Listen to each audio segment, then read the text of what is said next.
당연하고 기본적인 내용이죠. 네. 여기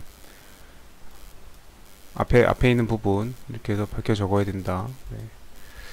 민사집행 조문들이 이렇게 다 있고, 네, 이번 채권자가 채무자의 제3채무자에 대한 여러 개의 채권 전부를 대상으로 하여 가압류 신청한 경우에 가압류와 채권의 대상과 범위를 특정하지 않음으로 인해서 가압류 결정에서도 피압류 채권이 특정되지 않은 경우 여러 채권 전부에 대하여 가압류 효력이 발생할 수가 없겠죠. 아까 특정하라고 자꾸 했는데 지금 특정이 안 됐다면서요. 네.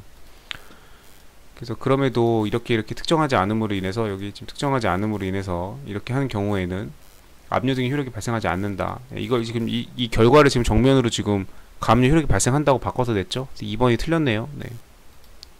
이거 뭐 너무 이거는 조금 가압류가 낼 게 뭐 너무나도 지문이 구성할 게 그 나올 선발 투수들이 많은데 좀 이렇게 시원찮은 투수가 나왔어요. 당연히 특정해야 된다. 뭐 당연한 얘기 이거 뭐 계속 많이 봤던 거인 것 같고. 유체동산에 대한 가압류 집행절차 유체동산 뭐 중요하지 않습니다. 부동산이 중요하지. 가압류 집행절차에 착수하지 않은 경우에는 시효중단 효력이 없고, 집행절차를 개시했으나 가압류할 동산이 없게 되면은 집행불능이죠. 이렇게 되면은 그 집행절차가 종료된 때부터 시효가 새로이 진행된다. 네, 맞는 내용이고 이거 어디서 많이 본 구조죠. 네, 예금채권을 압류를 했는데 가압류를 했는데 예금채권 자체가 은행의 계좌가 개설이 안 돼 있어요. 부존재합니다. 그러면 피압류 채권이 부존재예요. 아예 없어요. 그러면 압류 효력이 발생하지 않는다고 그랬죠. 압류 효력을 인정할 수 없기 때문에 그 시효 중단의 효력을 인정할 수가 없는데, 다만 그래도 채권자가 피압류 채권이 부존재하는 거는 채권자가 무슨 잘못한 것도 아니고 채권자가 죄 지은 것도 아니고 채권자는 열심히 권리 행사를 하고 있는 건데, 다만 피압류 채권이 존재하지 않는 것 뿐이죠. 네, 그랬을 경우에는 그럼 권리 행사는 인정을 해주기 때문에 그때부터 시효가 새로이 진행한다라는 거. 그래서 지금 다 같은 그 구조가 지금 여러 군데서 쓰이고 있죠.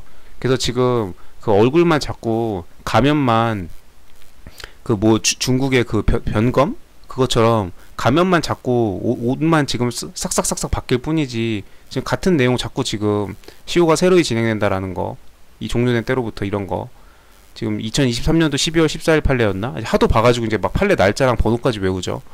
예, 그 판례 예금채권 부존재하는 경우에 그러면은 그때부터 압류 그 시효 중단의 효력이 새로이 진행된다라는 거. 그 판례 이거 지금 계속 나오고 있습니다. 지금 네, 눈에 계속 밟혀요 지금. 네. 그래서 일단 맞는 내용이고, 가압류 신청에 취하는 서면으로 해야 되고, 다만 신문기일 또는 변론기일에는 말로 할 수 있다. 가압류 취하는 네, 이런 건 신중하게 해야 되니까 당연히 말로는 할 수 없고 서면으로 해야 된다. 다만 변론기일 신문기일에는 말로 할 수 있다. 조문 그대로 됐죠. 285조예요 민사집행법. 네, 조문 그대로입니다. 맞았고, 채권자가 가압류 신청을 취하하면 가압류 명령 효력을 소멸하고 소급해서 시효중단 효력도 날라가죠. 네, 채권자의 취소. 네, 본인이 취소를 원해가지고 하는 권리자의 청구에 의한 취소는 소급해서 시효중단의 효력이 상실한다고 했어요. 왜냐면 애초부터 인정해줄 필요가 없죠. 채권자의 권리 보호 필요성이 없기 때문에. 그래서 소급적으로 소멸해서 하고, 어제도 했지만 계속 반복하지만 3년 그 288조에다가 3호가 3년 지나고 나면 저기였죠. 그러니까 제소기간 내에 3년 이내에 그 본압류를 신청하지 않아가지고 그래서 취소된 경우에는 처음부터 뭔가 부적법한 가압류는 아니죠.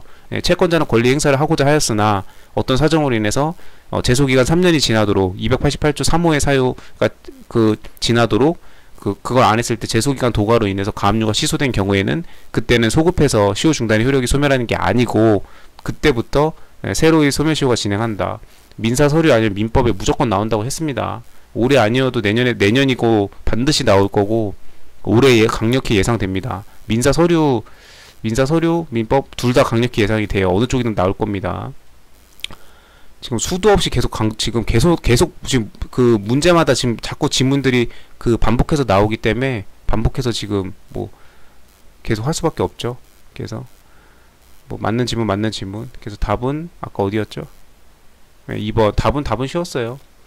다만 이렇게 중요한 지문들이 자꾸 해서 알려준다. 소멸시효의 소멸시효 중단의 효력이 언제부터 새로이 진행하는 건지 아니면 소급해서 소멸하는 건지 그거에 따라서 답이 180도 갈릴 겁니다. 민사 서류든 민법이든 청구할 수 있는 채권이냐 청구할 수 없는 채권이냐 갈리겠죠. 27번 공유자 옳지 않은 거. 공유자가 매각기일까지 따른 보증을 제공하고 같은 가격으로 이렇게 우선 매수하기 때문에 우선 매수 신고 들어오면은 공유자한테 먼저 팔죠. 집행법원은 최고가 매수 신고인이 있더라도 할 수 없죠. 최고가 매수 신고인이 이거는 수인해야 됩니다. 왜냐면 이 구분 건물 아파트 같은 거 지분의 공유 지분 2분의 1은 삼식이가 가지고 있고 지분 2분의 1은 삼돌이가 가지고 있고 이러면 안 되겠죠. 웬만하면은 한 아파트의 소유권을 한 사람이 갖고 있는 게 낫죠. 그래서 이런 공유로 인해서 이렇게 쓸데없이 지분이 이렇게 뭐라 그래야 돼? 이렇게 퍼져 있는 거를 방지하기 위해서 이런 걸 없애기 위해서 이런 공유자 우선 매수 제도를 경매에서 운영하고 있다라는 거. 조문 내용이죠, 이거는. 뭐 조문 어디 있어? 이거. 1번, 3번을 같은 거에다 묶어놨네요. 공유자의 우선 매수권은 민사집행법 140조에 있습니다. 공유자는 매각기일까지 이렇게 보증을 제공하고 최고가 매수 신고가 같은 가격으로 이렇게 우선 매수하겠다는 신고를 할 수 있죠. 그러면은 최고가 그 매수 신고자가 있을 거 아니에요? 그 사람이 가져가지 못하고 공유자가 다 가져갈 수 있습니다.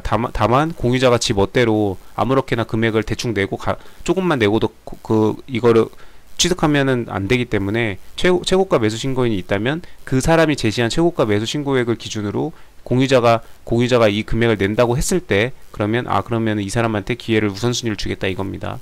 제도 자체를 잘 이해하고 있어야죠. 어떻게 돌아가는 건지. 최고가 매수 신고가 있더라도 공유자 매각을 허가해야 된다. 조문 내용 그대로 합쳐가지고 1번 지문 구성했어요. 맞는 겁니다. 공유물 지분을 경매하는 경우에 채권자의 채권을 위하여 채무자의 지분에 대한 경매 개시 결정이 있음을 등기부에 기입하고 다른 공유자에게 알려줘야 된다고 했습니다. 알려주라고 했고, 이 통지는 채무자에 대한 경매 개시 결정의 송달과는 성질을 달리하는 것이므로 이러한 통지가 누락된 경우라도 경매 개시 결정의 효력에는 영향이 없습니다. 다른 공유자에게 알려주는 거는 은혜적인 차원에서 네가 갖고 있는 아파트 그 2분의 1 지분 옆에 다른 지분 있잖아. 그거 경매에 지금 넘어갔거든. 그러니까 네가 상황 봐서 네가 저기 공유자 우선 매수 신고 이용해가지고 취득할 거면은 그 경매 절차 잘 지켜봐. 이렇게 그냥 그 혜택을 주는 거 차원에서 알려주는 거고, 이거를 어떤 사유로 인해서 알려주지 않았다고 해서 경매 절차가 뭐 문제되진 않습니다.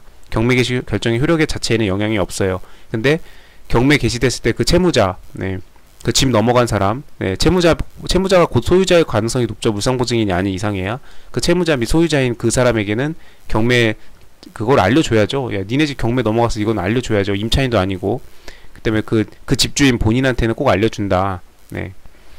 그래서 이때는 이 경매 개시 결정됐다는 거를 채무자에게 안 알려주면 경매 개시 결정의 효력이 없습니다. 그래서 이거는 반드시 통지를 해야 된다. 통지 안 하면은 경매 그 절차 자체가 문제가 생긴다. 그래서 이 채무자에 대한 통지와 공유자 우선 매수 신고를 위한 그 다른 공유자에게 통지하는 거랑은 성격을 달리한다는 거 매우 중요합니다.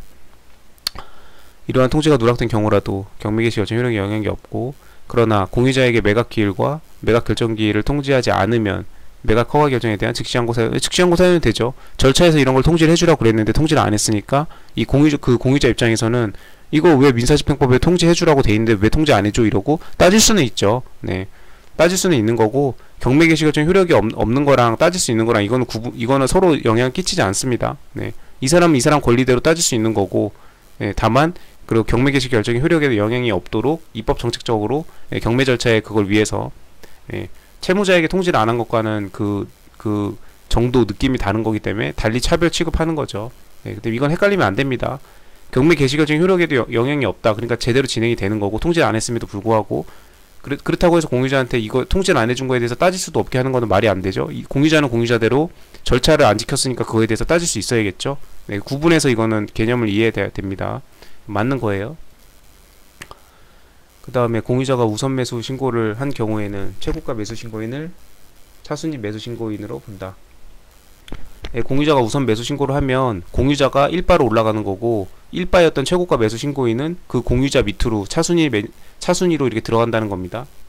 그래서 만약에 공유자가 우선 매수 신고를 해놓고도 지가 돈을 마련을 못 해가지고 대금 마련을 못 할 수도 있잖아요. 이 최고가 매수인이 신고한 그 최고가 금액으로 이 공유자가 갖고 가는 거니까 공유자가 공짜로 갖고 가는 게 아니잖아요.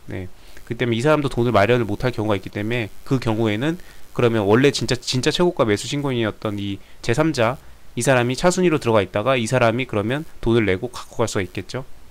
이 경우 그 매수 신고인은 집행관이 매각기를 종결한다는 고지를 하기 전까지 차순위 매수 신고인의 지위를 포기할 수 있다. 집행관에게 최고가 매수인 지위를 이양하면